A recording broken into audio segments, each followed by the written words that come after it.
السلام علیکم ورحمۃ اللہ وبرکاتہ۔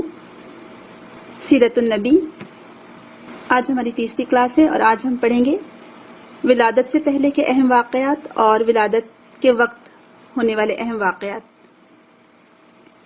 نحمدہ ونصلی علی رسولہ الکریم، اما بعد فاعوذ باللہ من الشیطان الرجیم، بسم اللہ الرحمن الرحیم۔ رب اشرح لی صدری ویسر لی امری واحلل عقدۃ من لسانی یفقہوا قولی۔ اللہم ارنا الحق حقا وارزقنا اتباعہ وارنا الباطل باطلا وارزقنا اجتنابہ، آمین یا رب العالمین۔ جیسے کہ اللہ سبحانہ وتعالیٰ فرماتا ہے سورہ دوحہ میں، الم یجدک یتیما فآویٰ، اور کیا اس نے آپ کو یتیم پا کر جگہ نہیں دی یا ٹھکانہ نہیں دیا۔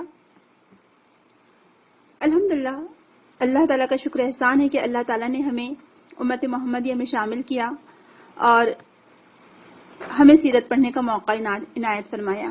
واقعی میں اللہ تعالیٰ کا بہت بڑا احسان ہے۔ جیسے کہ ہم نے پہلی کلاس میں ہی آپ لوگوں سے ذکر کیا تھا کہ جب تک کہ ہم رسول اکرم صلی اللہ علیہ وسلم کے بارے میں جانیں گے نہیں، تب تک ہمیں ان سے محبت نہیں پیدا ہو سکتی یا ہمارے دلوں میں ان سے محبت نہیں آ سکتی۔ اور محبت یعنی رسول اکرم سے محبت ہمارے ایمان کا حصہ ہے۔ اگر محبت نہیں ہوگی تو ایمان ناقابل قبول ہوگا، محبت ہوگی تو ایمان میں اضافہ ہوگا، یعنی ہمارا ایمان کامل ہوگا انشاءاللہ۔ تو ہم دیکھتے ہیں کہ جو رسول اکرم صلی اللہ علیہ وسلم کی پیدائش سے پہلے اللہ تعالیٰ نے ایسے حالات یا واقعات رونما کیے دنیا میں جس سے پوری دنیا چونک اٹھی اور لوگ ایک طرح سے الرٹ ہو گئے کہ کچھ نہ کچھ ایک اہم واقعہ پیش آنے والا ہے۔ اور وہ واقعہ کیا تھا؟ یعنی ولادت باسعادت، یعنی رسول اکرم صلی اللہ علیہ وسلم کی پیدائش کا واقعہ۔ ذلت میں گھری انسانیت پر رحم فرماتے ہوئے اللہ تعالیٰ نے اسے پستی سے نکال کر عزت اور شرف کے مقام پر فائز کرنا چاہا، تو رسول اکرم صلی اللہ علیہ وسلم کی بعثت کا ایک طرح سے آغاز ہوا، یعنی آپ کی ولادت کے باسعادت لمحات آنے والے تھے۔ اور اللہ تعالیٰ نے اس وجہ سے تمام ظلم اور شرک کا خاتمہ کرنا چاہا، جہالت کی تاریکیوں کو ختم کرنا چاہا۔ اور اس سے پہلے جو اہم واقعات پیش آئے اس کی طرف ہم تھوڑا سا نظر ڈال لیتے ہیں کہ رسول اکرم صلی اللہ علیہ وسلم کی پیدائش سے پہلے سب سے اہم جو واقعات پیش آئے تھے یا جو واقعات کا پیش آنا تھا، جو واقعات رونما ہوئے، سب سے اہم واقعہ جو پیش آیا تھا اس وقت وہ ہم دیکھتے ہیں اصحاب الفیل کا واقعہ تھا۔ پھر چاہے زمزم کی کھدائی پیش آئی اور ایک طرح سے عبد المطلب کا یہ خواب اللہ تعالیٰ نے پورا کر دکھایا۔ کچھ صحیح روایت سے اور کچھ ضعیف روایت سے پتہ چلتا ہے کہ چاہے زمزم کی کھدائی کے بارے میں ابراہیم العلی جو کہ عبد المطلب کے ہی خاندان سے تھے، انہوں نے علی رضی اللہ عنہ سے واقعہ نقل کیا ہے، اور علی رضی اللہ عنہ فرماتے ہیں کہ عبد المطلب نے بیان کیا کہ میں حتیم میں سو رہا تھا، اور حتیم آپ کو معلوم ہوگا کہ وہ حصہ ہے کعبۃ اللہ کا جس کو کعبۃ اللہ جب بنا رہے تھے تو اتنا حصہ چھوڑ دیا گیا تھا۔ ان کے پاس سورسز کی کمی تھی، اسباب کی کمی تھی، لہٰذا ان لوگوں نے اتنا حصہ چھوڑ دیا تھا، لیکن نشان بنا دیا تاکہ وہ پتہ رہے کہ یہ کعبۃ اللہ کا حصہ ہے اور اس کے باہر سے طواف کرنا ہے۔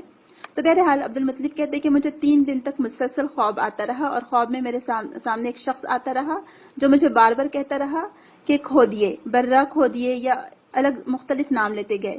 پھر جب انہوں نے پوچھا چوتھے دن جب خواب دیکھا تو کہا کہ برہ کیا ہے، تو کہا گیا کہ وہ زمزم کا کنواں ہے۔ اس کے بعد کہا جاتا ہے کہ عبد المطلب نے کھدائی کی زمزم کی، اور ان کو آخرکار وہ زمزم کے کنویں کی منڈیریں نظر آنے لگی، اور ان کو بہت سارا وہاں پر یعنی کہا جاتا ہے کہ ہرن کے سینگ ملے جو سونے کے بنے ہوئے تھے، بہت سارے جواہرات، مال و دولت ملے، کیونکہ کہا جاتا ہے کہ بنو جرہم سے واپس جب حکومت اسماعیل علیہ السلام کے خاندان میں آئی تو بنو جرہم نے حسد کی بنا پر یا دشمنی کی بنا پر وہ چاہے زمزم کو، یعنی جو زمزم کا کنواں تھا اس کو بند کر دیا تھا، پاٹ دیا تھا، اور کعبۃ اللہ کے اندر جتنے جواہرات وغیرہ تھے، گولڈ وغیرہ تھا، ان سب کو اس میں ڈال دیا تھا۔ تو دوبارہ سے پھر اللہ تعالیٰ نے دکھایا، اور اللہ تعالیٰ نے دوبارہ سے اس کو کھودنے لگایا، یعنی کنواں جو تھا جو بند ہو چکا تھا اس کو دوبارہ سے نکلوایا۔ کہا رہا تھا کہ جس وقت عبد المطلب اس کنویں کو ڈھونڈ رہے تھے یا اس کی کھدائی کر رہے تھے تو انہوں نے اس وقت یا بعد میں یا واللہ عالم کب مختلف سیرت نگاروں نے مختلف باتیں لکھی ہیں کہ عبد المطلب نے اللہ تعالیٰ سے نظر مانی کہ اگر میرے 10 بیٹے ہوئے اور 10 کے 10 جوان ہوئے تو میں اس میں سے ایک بیٹے کو اللہ تعالیٰ کی نظر کر دوں گا. کہا جاتا ہے کہ جب یہ زمزم کا کنواں کھودے جانے لگا اور ڈھونڈا جانے لگا تو آخرکار وہ مل گیا اور پھر عبد المطلب کو اپنی وہ نظر بھی پوری کرنی پڑی.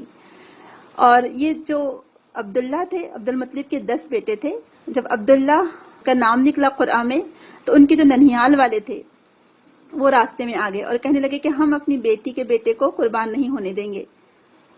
اور جو عبداللہ کے بھائی تھے، عبد المطلب کے جو دوسرے بیٹے تھے، وہ بھی کہنے لگے کہ یہ درست نہیں ہے کہ ہمارا بھائی قربان کر دیا جائے، کوئی اور طریقہ نکالیے. لوگوں نے ان کو مشورہ دیا کہ ایسا کریے کہ آپ جائیے کسی عرافہ کے پاس. اس زمانے میں کاہن ہوا کرتے تھے یا عرافہ ہوا کرتی تھیں عورتیں جو کچھ نہ کچھ ایسے فال نکالا کرتی تھیں جو کہ صحیح نہیں تھے. بہرحال یہ لوگ گئے وہاں پر عرافہ کے پاس. اس نے کہا کہ ایسا کرو کہ عبداللہ کا نام ڈالتے جاؤ ایک طرف اور ایک طرف 10 اونٹ، جب تک کہ عبداللہ کی جگہ اونٹوں کا قرآن نکلے تب تک یہ ڈالتے چلے جاؤ. تو کہا جاتا ہے کہ مسلسل قرآن ڈالتا جاتا رہا، 10 اونٹ بڑھاتے جاتے رہے اور یہاں تک کہ جب آخرکار، اور ہر بار عبداللہ ہی کا نام آتا رہا، لیکن آخرکار ایسا ہوا کہ جب 10ویں دفعہ ڈالا گیا تو 100 اونٹ کا قرآن تھا اور عبداللہ کا نام. تو اس وقت پھر 100 اونٹ نکلے.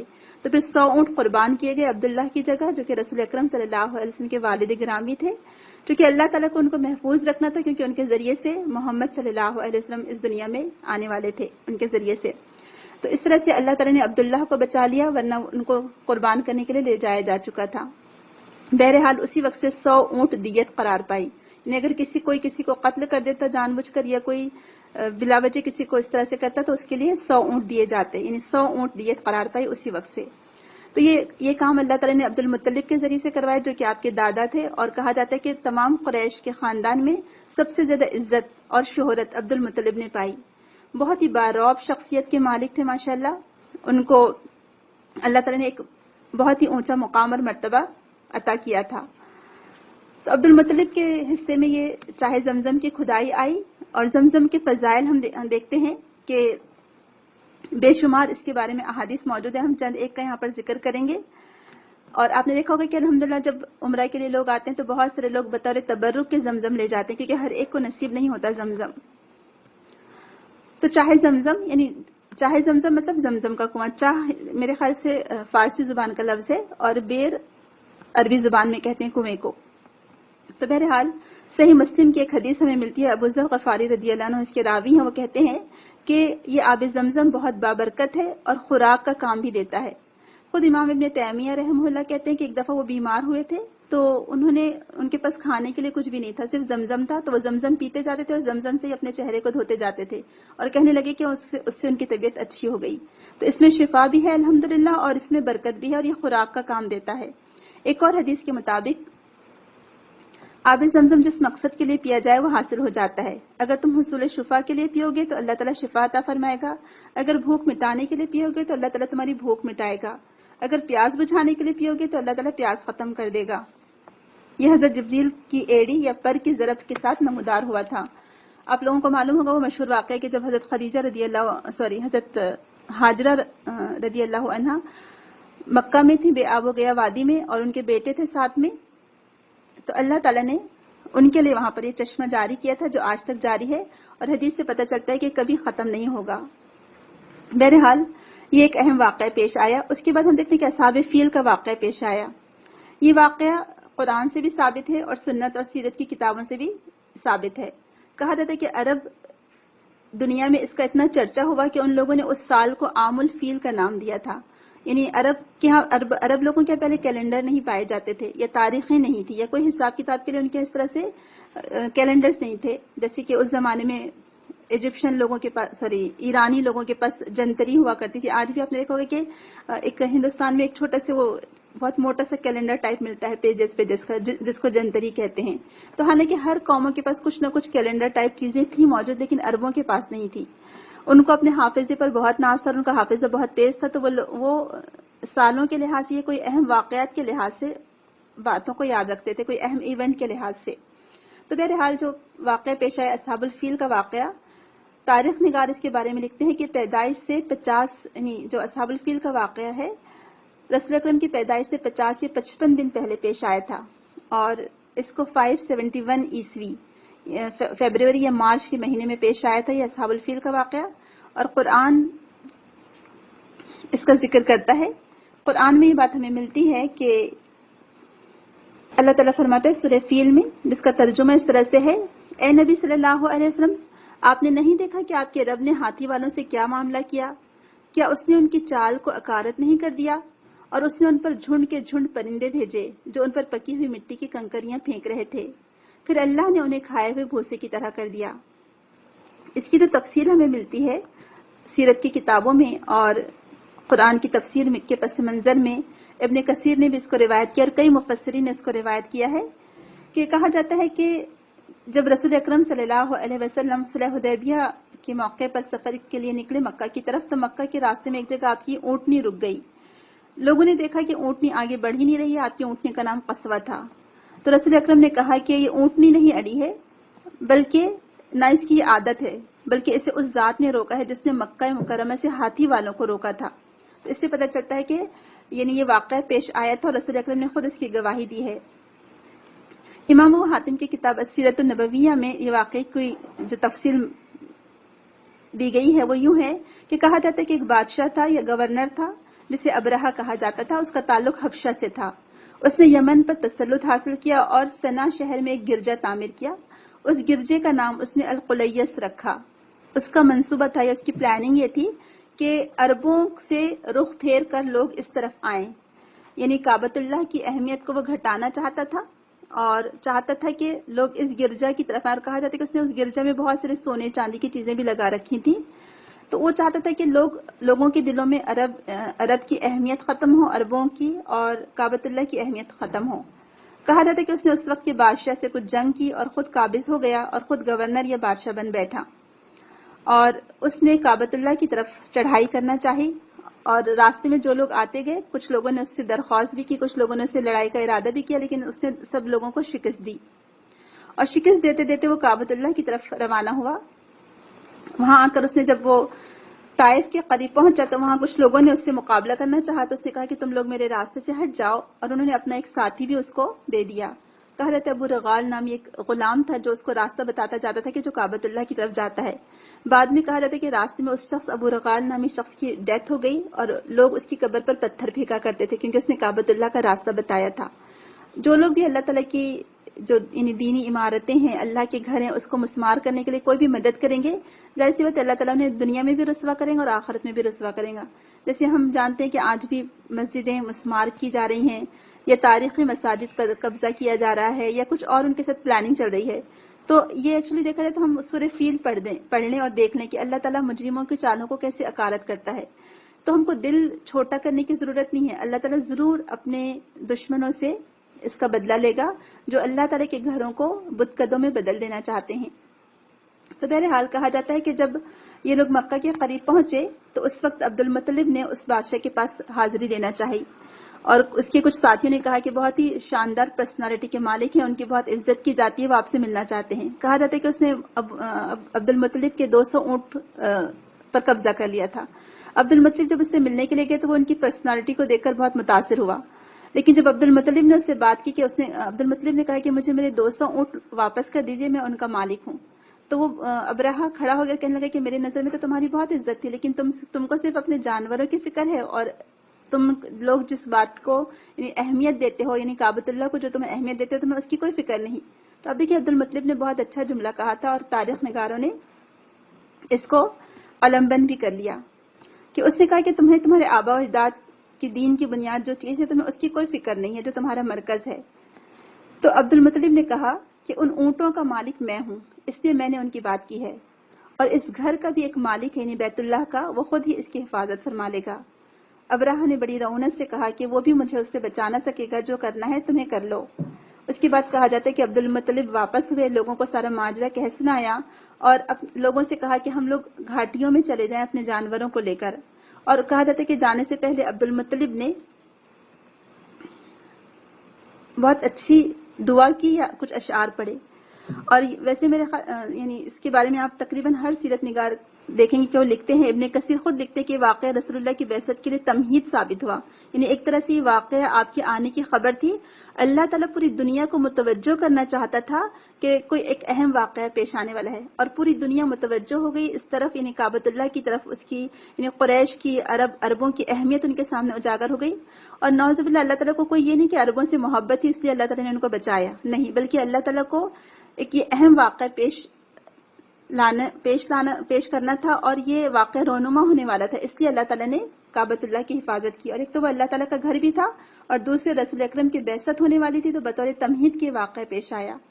تو عبد المطلب نے اس وقت دعا کی کہ اے اللہ، بندہ اپنے گھر کی حفاظت کرتا ہے، تو بھی اپنے گھر کی حفاظت فرما، کل ان کی صلیب اور تدبیر تیری تدبیر پر غالب نہ آ جائے، اگر تو انہیں اور ہمارے قبلے کو اپنے حال پہ چھوڑنا چاہتا ہے تو تیری مرضی، تو جو چاہے کر۔ کہا جاتا ہے کہ دعا کرنے کے بعد عبد المطلب نے جو کعبہ کے دروازے کو پکڑ کر دعا کر رہے تھے اور اس کے کنڈے کو پکڑا تھا، لوگوں کو ساتھ لے کر وہ پہاڑ کی چوٹیوں میں چلے گئے اور انتظار میں رہے کہ ابرہہ اب مکہ میں داخل ہوتا ہے یا جو بھی کچھ کرنا چاہے۔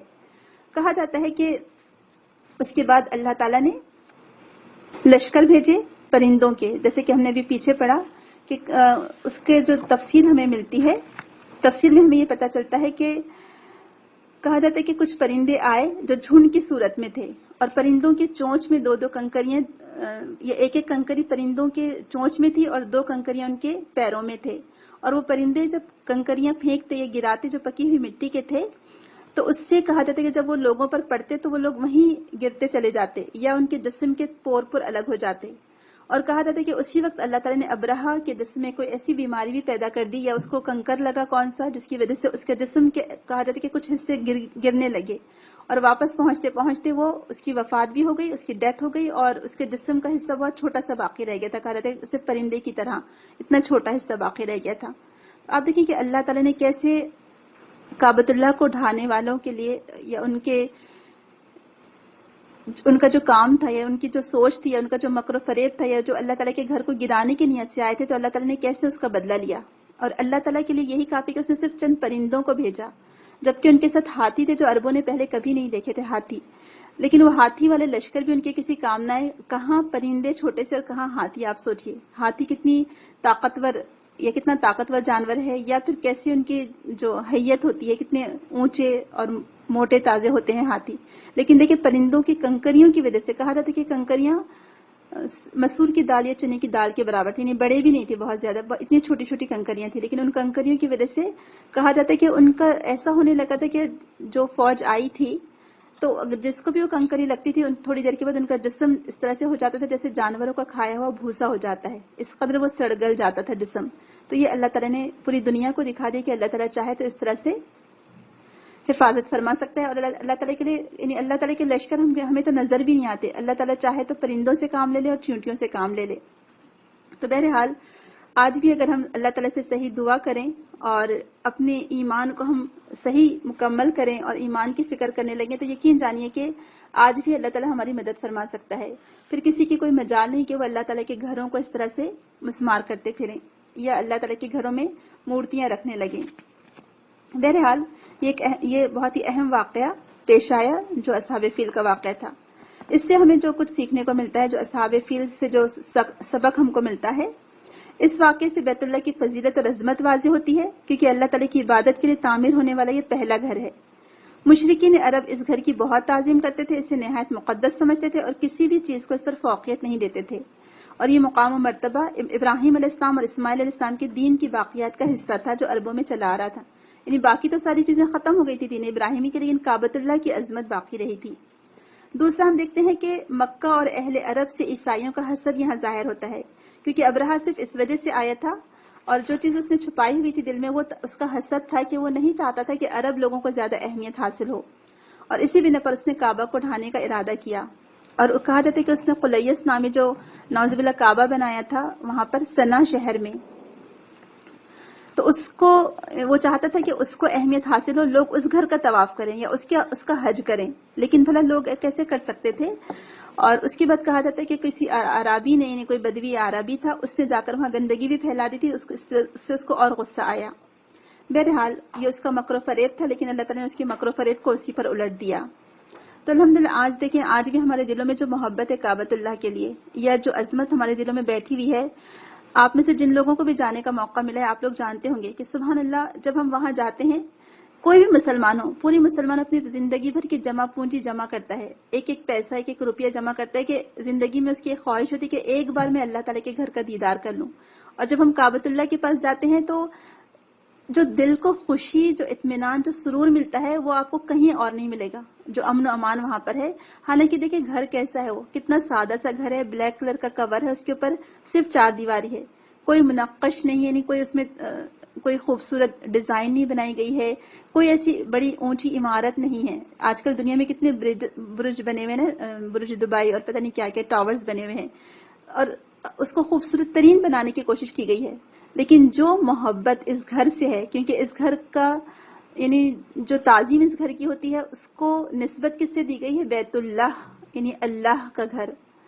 اور کیوں نہ یہ محبوب ہو مسلمانوں کے لیے، کیونکہ یہ اللہ کا گھر جو پہلے تعمیر ہوا دنیا میں، وہ یہی بیت اللہ تھا. سب سے پہلے جو مسجد تعمیر کی گئی، یہ بیت اللہ تھا. اس سے پہلے فرشتوں نے تعمیر کیا، اس کے بعد الگ الگ انبیاء کے بارے میں ذکر ہم کو ملتا ہے، جو ایک ویک نیریشن ہے اصل میں، لیکن اس سے اس گھر کی عظمت کا پتہ چلتا ہے. اور آپ دیکھیں، جب ہم زندگی بھر کہتے ہیں کہ ہم ایک دفعہ وہاں جائیں، لیکن جب وہاں جاتے ہیں، جب اس گھر سے جدا ہوتے ہیں، تو دل نہیں چاہتا ہے، بلا اختیار یا بے اختیار آنکھوں سے آنسو بہنے لگتے ہیں. اس گھر سے ایسی محبت ہے ہر مسلمان کو. اور جب واپس آنے لگتے ہیں تو ایک بار اور دعا ضرور کرتے ہیں. حالانکہ پہلے دعا کر رہے تھے کہ اللہ تعالیٰ ایک بار پہنچا دے اس گھر میں یا اس گھر پر، اور جب وہاں پہنچتے تو کہتے کہ اللہ تعالیٰ ایک بار اور لے آ یہاں پر. تو یہ اس گھر سے محبت کا نتیجہ ہے اصل میں، الحمدللہ. تو الحمدللہ اللہ تعالیٰ کا شکر احسان ہے کہ اللہ تعالیٰ نے ہمیں یہ گھر دیا، یعنی جس کی نسبت اللہ کی طرف ہے، اور اللہ تعالیٰ نے اپنے اس گھر کی خود حفاظت کی. تو بہرحال اس گھر کی عظمت کا پتہ چلتا ہے. اور پھر یہ بھی بات ہمیں پتہ چلتی ہے کہ جو مقدس مقامات ہیں، اس کی حفاظت کا جذبہ پہلے سے لوگوں کے دلوں میں رہا ہے. آپ دیکھیں، ہمارے یہاں پر بھی جس وقت بابری مسجد شہید کی گئی تھی، پورے مسلمانوں کے دل میں جو جذبہ تھا، اور آج بھی پورے مسلمان ان دل خون کے آنسو روتا ہے کہ اگر کہیں پر بھی مسجدیں ڈھائی جاتی ہیں تو کسی مسلمان کو یہ بات برداشت نہیں ہوتی، کیونکہ اللہ کے گھر سے جہاں اللہ تعالیٰ کا ذکر کیا جاتا ہے، اس سے ہمیں ایسی ہی محبت ہونی چاہیے. اور خیر کعبۃ اللہ کی بات تو بالکل ہی الگ ہے، اس کی تو عظمت، یعنی وہ بیت اللہ ہے، اس کی بات دنیا کے کسی اور مسجد میں نہیں آ سکتی. لیکن ہر مسجد میں اللہ تعالیٰ کا نام لیا جاتا ہے اور اللہ کی عبادت کی جاتی ہے. اور لوگوں نے کعبۃ اللہ کے لیے پھر اپنی جانوں کے نذرانے بھی پیش کیے. کعبۃ اللہ کی جو تعمیر ہے، ہم دیکھتے ہیں کہ فرشتوں کے ذریعے ہوئی، پھر انبیاء کرام کے ذریعے ہوئی، اور اس کے بعد ہم دیکھتے ہیں کہ رسول اکرم کے بعثت سے پہلے جب کعبہ کی دیواریں گرنے لگی تھی تو وہاں پر اس وقت مکہ کے لوگوں نے اس کی تعمیر کی، اور وہ حتیم والا حصہ باقی رہنے دیا کیونکہ ان کے پاس اتنا سامان نہیں تھا. اس کے بعد کہا جاتا ہے عبداللہ بن زبیر نے اس کی تعمیر کروائی دوبارہ. اس کے بعد پھر عبد الملک بن مروان نے کروائی، اور اس طرح سے اب یہ جیسا ہے، یعنی بہت سالوں سے ویسا ہی ہے. پھر ایک اور چیز ہمیں پتہ چلتی ہے کہ جو لوگ بھی اللہ تعالیٰ کے دین کو اس طرح سے یا اللہ تعالیٰ کے گھر کو ڈھانے کے لیے اٹھیں گے، ان کو اللہ تعالیٰ ضرور رسوا کرے گا. دنیا میں بھی رسوائی ان کے لیے، اور آخرت میں تو عذاب ہے ہی ہے. پھر ایک اور بات جو ہمیں سیکھنے کو ملتی ہے کہ اصحاب الفیل کا واقعہ مشہور ہے. یہ رسول اللہ کے زمانے سے متصل ظہور پذیر ہوا، یعنی صرف 50 دن پہلے یا 55 دن پہلے. یہ قدرت الہی کی نشانیوں میں سے ایک عظیم نشانی ہے، اور ان لوگوں کے لیے اس کی ناراضگی کا ایک مظہر ہے کہ جو اس کے حرم کی بے حرمتی کی جسارت کریں گے، ان کا انجام یہی ہوگا. پھر بیت اللہ اور اس کے متولیوں کی تعظیم کا پتہ چلتا ہے. کہا جاتا ہے اس واقعے کے بعد کعبہ کے جو متولی تھے، ان کی اور اہمیت بڑھ گئی، اور لوگ ان کو زیادہ رسپیکٹ دینے لگے. اور اللہ تعالیٰ نے اس کا ذکر بھی کیا ہے کہ اللہ تعالیٰ کس طرح سے اللہ سبحانہ و تعالیٰ نے ان کی عزت کروائی. یعنی وہ لوگ اپنے قافلے لے کر کہیں بھی جاتے تھے بے خطر اور بے خوف ہو کر، کیونکہ ان کو کعبۃ اللہ کی وجہ سے عظمت حاصل تھی. بہرحال جس سال یہ واقعہ پیش آئے، اسی سال رسول اکرم صلی اللہ علیہ وسلم کی ولادت پیش آئی.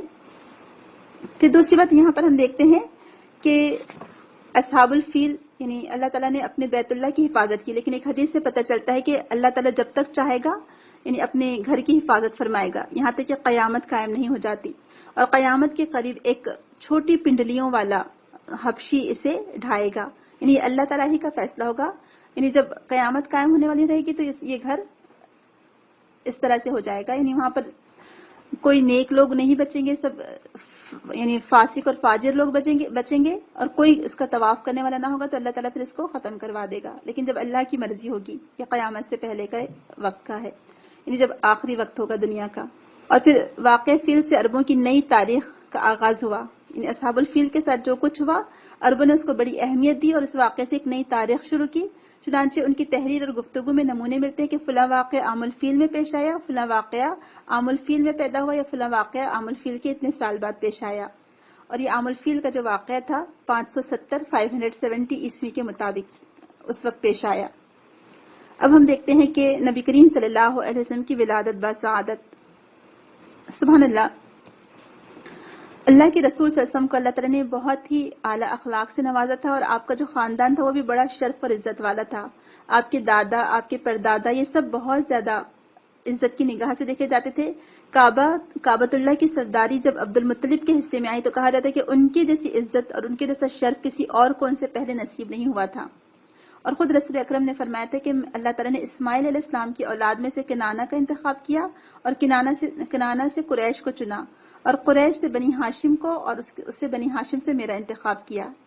بہرحال امام بخاری نے نسب جو بیان کیا ہے کہ ابو القاسم آپ صلی اللہ علیہ وسلم کی کنیت تھی، محمد آپ کا نام تھا، محمد بن عبداللہ بن عبد المطلب بن ہاشم بن عبد مناف بن قصی بن کلاب بن مرہ بن کعب. جتنا آپ جہاں تک آپ یاد کر سکتے ہیں ضرور یاد کریں، کیونکہ ہم کو ہمارے رسول اکرم صلی اللہ علیہ وسلم کا خاندان کم از کم 5 نسلوں تک تو یاد ہونا چاہیے.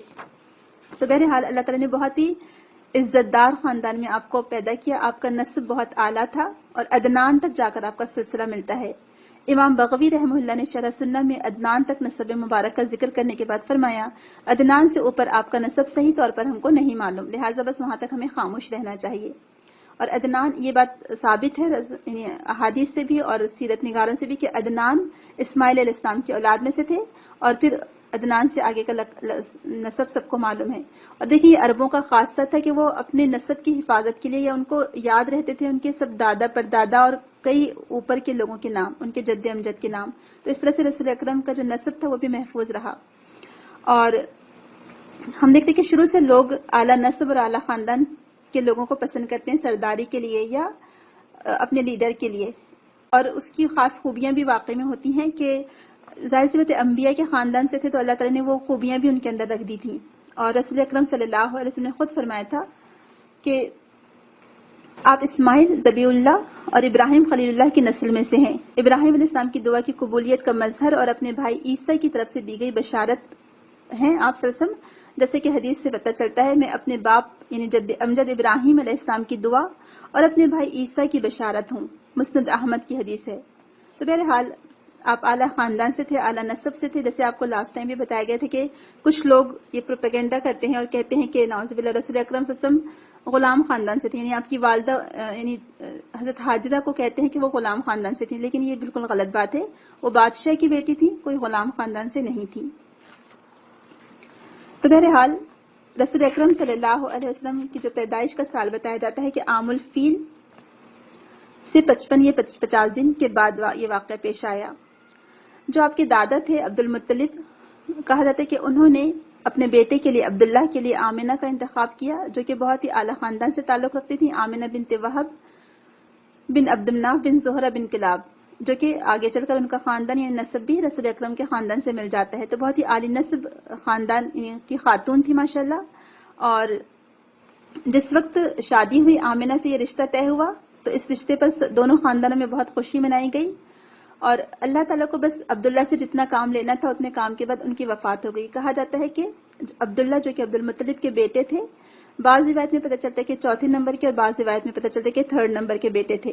تو بہرحال کہا جاتا ہے جب ان کی شادی ہوئی اور صرف ابھی چند ماہ ہوئے تھے شادی کو کہ تجارت کی غرض سے عبداللہ شام گئے، لیکن وہاں پر وہ بیمار ہو گئے. واپس آتے آتے مدینہ کے قریب ان کا انتقال ہو گیا اور ادھر خبر بھی نہیں تھی کیونکہ اس زمانے میں ظاہر سی بات ہے خبر تو بہت دیر بعد ملا کرتی تھی. عبداللہ کی وفات ادھر ہو گئی اور یہاں پر پتہ چلا کہ آمینہ جو آپ کی والدہ تھی وہ پریگننٹ ہے. اس کے بعد کچھ عرصے کے بعد جب محمد صلی اللہ علیہ وسلم پیدا ہوئے تو کہا جاتا ہے کہ عبد المطلب نے بہت زیادہ خوشی منائی اور آپ صلی اللہ علیہ وسلم کو لے کر کعبۃ اللہ کے پاس گئے. کچھ سیرت نگار لکھتے ہیں کہ عبداللہ بن عبد المطلب کی حضرت آمنہ کے ساتھ شادی ہی آپ کی نبوت کے امور کا نقطۂ آغاز نہ تھا، بلکہ بہت اور سارے واقعات اور حالات بھی پیش آنے لگے تھے. تو آپ کی نبوت کا آغاز کیا تھا؟ آپ نے فرمایا میں اپنے باپ جد امجد ابراہیم کی دعا اور عیسیٰ کی بشارت ہوں. میری والدہ نے دیکھا کہ ان سے ایک نور نکلا جس سے شام کے محلات روشن ہو گئے. مسند احمد میں یہ حدیث اور مستدرک للحاکم اور مجمع زوائد میں یہ حدیث بیان کی گئی ہے. اب دیکھیں سیرت کے واقعہ جب ہم لیتے ہیں تو اس میں آپ کو حدیث کا نیریشن، بہت ساری احادیث کا نیریشن آپ کو آتھینٹک نہیں ملے گا، کیونکہ سیرت کے واقعات کا ویسا نہیں رکھا گیا جو ریکارڈ جیسے کہ حدیث کا رکھا گیا ہے. تو کہا جاتا ہے کہ یعنی عبداللہ کی وفات وہاں ہو گئی، اور جب عبداللہ نے جو اپنے پیچھے جو چھوڑے تھے چند چیزیں عبداللہ نے اپنے ترکے میں چھوڑی تھی. کہا جاتا ہے کہ ان کا کل ترکہ یہ تھا: 5 اونٹ، بکریوں کا ایک ریوڑ، ایک حبشی لونڈی جن کا نام برکت تھا یعنی ام ایمن، اور کنیت ام ایمن تھی. یہی ام ایمن تھی جنہوں نے رسول اکرم کو گودوں کھلایا تھا. تو بہرحال یعنی آپ کے پیدا ہونے سے پہلے ہی باپ کا سایہ سر سے اٹھ چکا تھا. صرف والدہ تھی اور دادا تھے. اسی لیے اللہ تعالیٰ نے فرمایا کہ الم یجد کا یتیمن فآوا، کہ ہم نے آپ کو یتیم پایا اور آپ کو جگہ نہ دی یا آپ کو ٹھکانہ نہ دیا. سبحان اللہ. آپ دیکھیں اللہ تعالیٰ کیسے حالات بناتا ہے کہ رسول اکرم صلی اللہ علیہ وسلم یعنی اس وقت سے ہی آپ صلی اللہ علیہ وسلم بچپن سے ہی ایک طرح سے دیکھا جائے تو والد سے محروم ہو گئے. یعنی آپ کو ایک طرح سے سختی اور جفاکشی کی عادت ہو گئی، کیونکہ آگے چل کر آپ کو بہت سے ایسے حالات کا مقابلہ کرنا تھا. اور اسی لیے مولانا الطاف حسین حالی نے کہا تھا کہ ہوئی پہلو آمینہ سے حویدہ دعائے خلیل و نوید مسیحا. یعنی عیسیٰ علیہ السلام نے بشارت دی تھی، اور ابراہیم علیہ السلام کی دعا کیا تھی؟ ہم جانتے ہیں کہ ابراہیم علیہ السلام نے دعا کی تھی ربنا وابعث فیہم رسولا منہم یتلو علیہم آیاتک ویعلمہم الکتاب والحکمہ ویزکیہم انک انت العزیز الحکیم. اے ہمارے رب، اور ان لوگوں کے لیے انہی میں سے ایک رسول بھیج، وہ ان کے سامنے تیری آیتیں تلاوت کرے اور انہیں کتاب اور حکمت کی تعلیم دے اور انہیں پاک کرے. بے شک تو ہی غالب خوب حکمت والا ہے. سبحان اللہ. اور عیسیٰ علیہ السلام نے جو بشارت دی تھی وَإِذْ قَالَ عِيسَى ابْنُ مَرْيَمَ يَا بَنِي إِسْرَائِيلَ إِنِّي رَسُولُ اللَّهِ إِلَيْكُمْ مُصَدِّقًا لِمَا بَيْنَ يَدَيَّ مِنَ التَّوْرَاةِ وَمُبَشِّرًا بِرَسُولٍ يَأْتِي مِن بَعْدِي اسْمُهُ احمد. اور جب عیسیٰ ابن مریم نے کہا کہ اے بنی اسرائیل، بے شک میں تمہاری طرف اللہ کا رسول ہوں، تصدیق کرنے والا ہوں اس کتاب تورات کی جو مجھ سے پہلے، اور ایک رسول کی بشارت دینے والا ہوں، وہ میرے بعد آئے گا، اس کا نام احمد ہوگا. سبحان اللہ. اس سورہ صف کی آیت ہے، آیت نمبر 6. تو یعنی عیسیٰ علیہ السلام نے بھی یہ بشارت دی تھی، اور تورات میں یہ بشارت موجود ہے، اور انجیل میں بھی بشارت موجود تھی. رسول اللہ کے اس فرمان کے مطابق کہ میری والدہ نے دیکھا کہ ان سے ایک نور نکلا جس سے شام کے محلات روشن ہو گئے. اس کے بارے میں امام ابن رجب فرماتے ہیں کہ یعنی ہو سکتا ہے یہ ایکچولی دنیا سے جو اندھیرے کا خاتمہ کرنا تھا یا جہالت کی تاریکیوں کا خاتمہ کرنا تھا، اس کی نشانی تھی. واللہ عالم. بہرحال جو ولادت کے واقعات ہے ہم اس کو اگلی کلاس میں پڑھیں گے، چونکہ اذان بھی ہو رہی ہے اور ٹائم بھی ہو چکا ہے ہمارا. اور آج آپ لوگوں کو تھوڑی سی تکلیف ہو گئی لنک کی وجہ سے کہ عین وقت پر دوسری لنک بھیجنا پڑی، اس کے لیے ہم لوگ معافی چاہتے ہیں. تو آج ہم یہیں پر ختم کرتے ہیں چونکہ اذان بھی ہو رہی ہے. انشاءاللہ اگلی جو لنک بھیجنا رہے گا آپ کو پھر پہلے سے بتا دیں گے ہم لوگ. جزاک اللہ خیرن. اور اللہ تعالیٰ ہمارے وقت میں برکت دے اور ہمارے لیے آسانی پیدا فرمائے. اسکالرز ہمیشہ کہتے ہیں کہ جب ہم دین کا کام کرنے کے لیے، کوئی اچھی بات بتانے کے لیے کھڑے ہوتے ہیں یا اٹھتے ہیں تو کچھ نہ کچھ رکاوٹیں اور مشکلات پیش آتی رہتی ہیں. جیسے کمپیوٹر پر اگر کچھ کام کرنے کے لیے بیٹھے، آپ قرآن کا کچھ کام کریں تو کمپیوٹر ستائے گا یا ہینگ ہو جائے گا، یا کچھ نہ کچھ اگر آن لائن کلاسز چل رہی ہیں تو آن لائن پر انٹرنیٹ کا پرابلم ہوگا یا کچھ نہ کچھ پرابلم ہوگی، جیسے آج ہم کو پرابلم پیش آئی. بہرحال یہ بھی اس بات کی نشانی ہے کہ مشکلات آتی رہتی ہیں اور صبر آزما لمحات آتے رہتے، لیکن ہم کو ان مشکلات کو فیس کرنا ہے اور اس سے گھبرانا نہیں ہے، بلکہ اس کو دور کر کے اپنے آپ کو آگے بڑھاتے رہنا ہے. اللہ تعالیٰ ہماری مشکلات کو آسان کرے. اللہم لا جعل سہلا الا ما جعلتہ سہلا، کہ اللہ تعالیٰ ہی ہمارے کاموں کو آسان کرنے والا ہے، اور کوئی بھی مشکل جو آتی ہے اللہ تعالیٰ ہی اسے دور فرماتا ہے. اللہ تعالیٰ ہماری مدد فرمائے. سبحانک اللہم و بحمدک، اشہد ان لا الہ الا انت، استغفرک و اتوب الیک. السلام علیکم و رحمۃ اللہ وبرکاتہ.